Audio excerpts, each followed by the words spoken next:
So we have a lot of those traditional, wearing their black hoodie, got a $1 billion app, just get out of TCU, and we love them.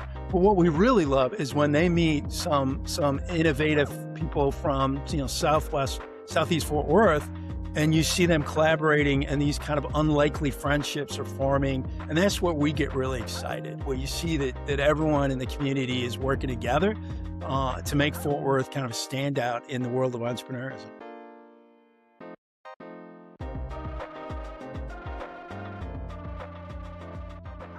Hello, everyone. Welcome to Whitley Penn Talks, where we give you valuable insights to help you make confident, informed decisions and move your business forward. My name is Emily Landry, and today we are sitting down with Bill Chinn, Chief Executive Officer at the DEC Fort Worth and the DEC Dallas.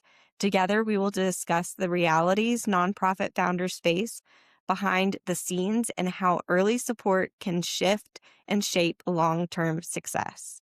Thank you so much for joining me this morning, Bill. Yeah, pleasure to be here, Emily. Well, it's very exciting to have you. As I think some of our audience knows, we have a really wonderful partnership going with the DEC here in Fort Worth, and we're just really excited to see where that's going to take us. But we are just so pleased to see you join us today. And I want to get started with a question about how you sit at the intersection of startups, creatives, and community. How do you think local entrepreneurial ecosystems are changing compared to 5 years ago? Well, I think I won't surprise you. I mean, everything's speeding up, right? And Fort Worth is in such a great place. I mean, just the city's expanding. We've got great support from our corporations, Whitley Penn particularly, and so it's just a very, very exciting time than 5 years ago. And it feels like we're sort of about to break through as a real entrepreneurial force in the U.S.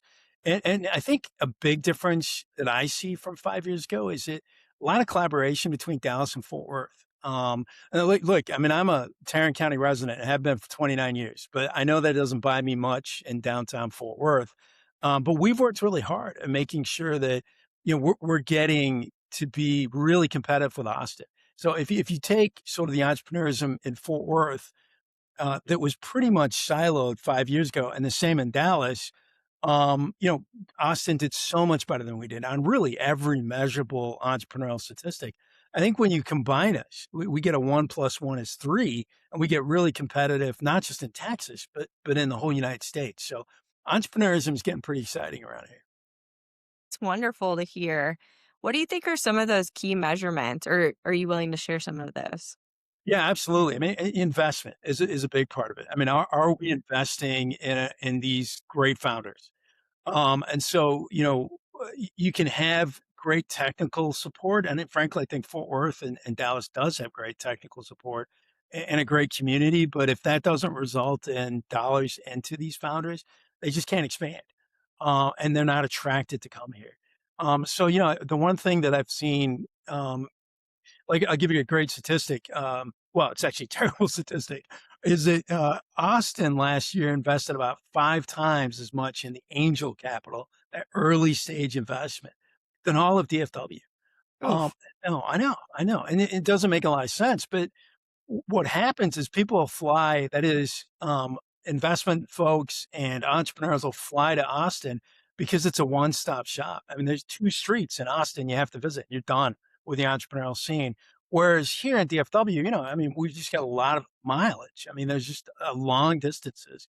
But because we're collaborating better, you're seeing a lot of, the Cowtowns, the Horned Frogs, Intent, North Texas Angel Network, which is part of our organization. They're collaborating, sharing deals. So it's becoming more attractive. If you're going to fly to Austin, why not stop at DFW, spend a couple of days here, and then go down to Austin? That's great. I mean, we love Texas. We want Texas to win. We just don't want people from Boston flying over DFW to get to Austin and not stopping here. That's a great idea. I love that idea of collaboration and making it Texas based rather than just one location over another.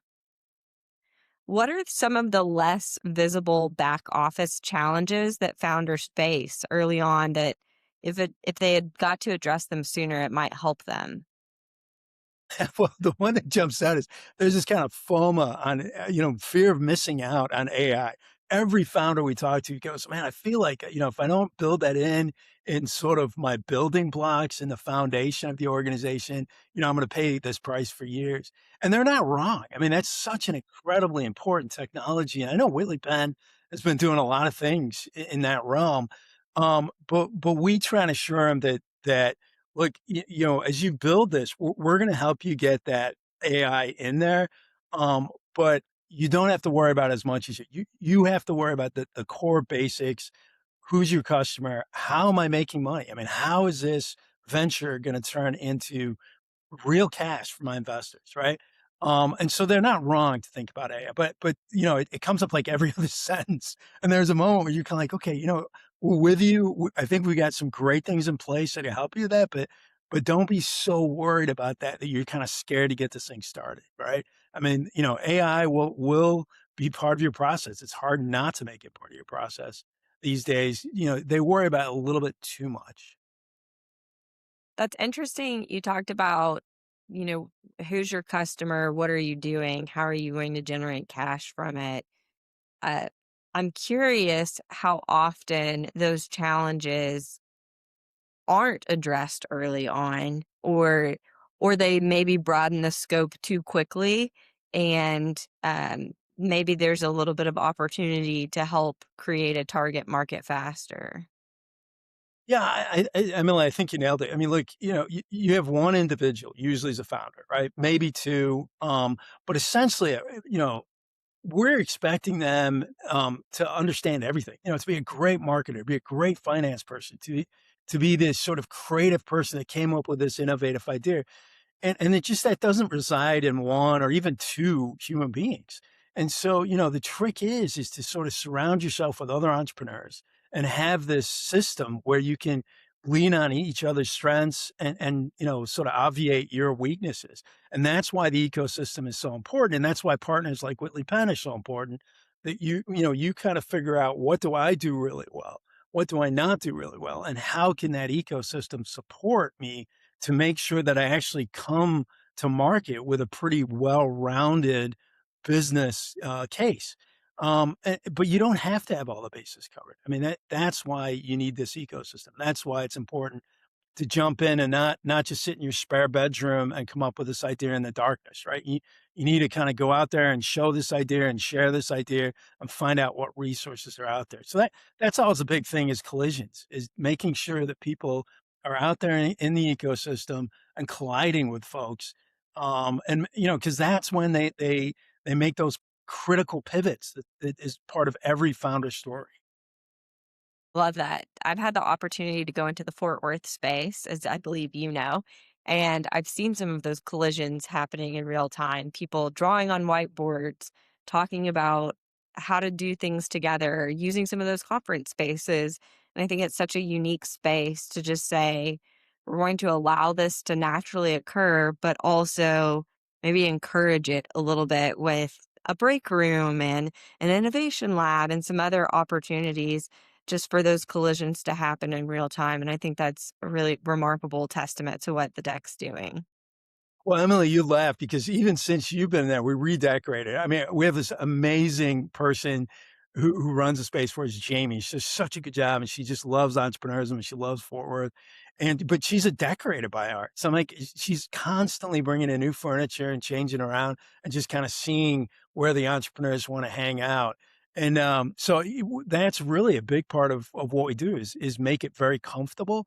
I mean, like, we don't have delusions of grandeur that we teach all these entrepreneurs how to be great entrepreneurs. It's other entrepreneurs that are going to teach you. Our job is to make sure those collisions happen in a comfortable environment, where people want to gather. I mean, I know this feels a little bit awkward to admit, but we have cameras for safety reasons in the Fort Worth Center. So occasionally my wife will catch me. She's like, "What are you? Why? It's like midnight. Why are you on your phone?" I'm kind of like, I just want to see the space and who's in it. And it's amazing at midnight, because a lot of entrepreneurs still work in their 9 to 5. So this is literally their late night. And they're hanging out in these kind of hangout spaces we have and talking, and it's just kind of fun to watch. A little creepy, but kind of fun to watch. Love that the space is open to make it easy for them to work around their schedule too. Oh, yeah, and they take advantage of it. I mean, that place is really energetic. I mean, you walk in there, and I'm still tired, I haven't had my coffee, but the minute you walk in, you hear the noise and you hear the excitement, you just kinda get it's just a fun place to be. It's awesome. So we're a big focus for Whitley Penn with nonprofits is the impact that they have on the community and then hopefully the impact that we have on them. So when we think about the word impact, how would you define what you want impact to look like and what the deck is doing in Dallas and in Fort Worth? Yeah, I mean, it's growth. And so that growth in job creation, that's growth in investment into these entrepreneurs. So, Emily, as you know, and Whitley Penn has been so supportive of this. We are only in opportunity zip codes. So while we have incredible tech and very exciting, very fast moving companies, we also trying to balance that with making sure we're in parts of the city that really needs job creation, that really need that economic stimulus. And frankly, that works for entrepreneurs because, they don't want to be downtown paying 45 bucks a square foot. They want to be in a place that's exciting and really energizing, but they want it to be a reasonable rent so that they can grow. So the impact that we're looking for is kind of that growth. That's the number one. But a secondary impact, and I know it's as important to Whitley Penn too, is making sure that our entire city is participating in this, that we really have a meritocracy. The best idea, the most innovative idea is the idea we grab and we all help and we support, right? And so, sometimes that goes against some of the traditions.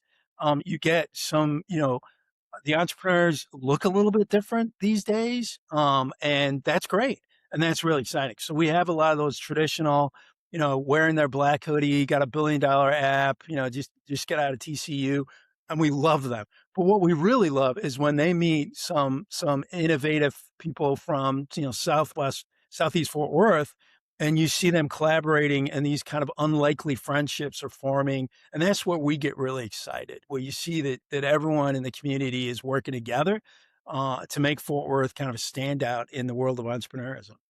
For sure. So if anyone has any questions for you or wants to get in touch with you, what's the easiest way to get a hold of you or your team? Yeah, so my email is, we try and keep it simple, bill@thedec.co. So that's CO. So BILL at THEDEC.co. So you can email me any questions. If you love entrepreneurism, you're going to feel right at home here. So please let us know, and I can tell you about the events we've got coming up. We have probably 3 or 4 events every single week all over the Metroplex. And you can certainly tune into our website to see those. And that's the DEC Network, and it's usually the first thing that pulls up when you type that in your browser. So we got a lot going on this year. It's gonna be a very, very exciting year. Awesome. And I'd say for anybody at Whitley Penn interested in learning more about our partnership along with the deck, you're welcome to reach out to me or Ashton Adair, and we're happy to give you a little bit more information about what we're doing alongside them. It's a really awesome opportunity for our team to get to grow and serve a community. A rising tide lifts all boats. And that's definitely what we want to do. We want to see the strongest Dallas Fort Worth possible. And it's just been a pleasure to have you on today, Bill. Oh, it's been a pleasure to be here. Thank you, and thank you so much for the support, Emma. Of course. So, for those listening, if you enjoyed today's episode, be sure to subscribe on YouTube, Spotify, Apple, or listen right on our website at whitleypenn.com/podcast.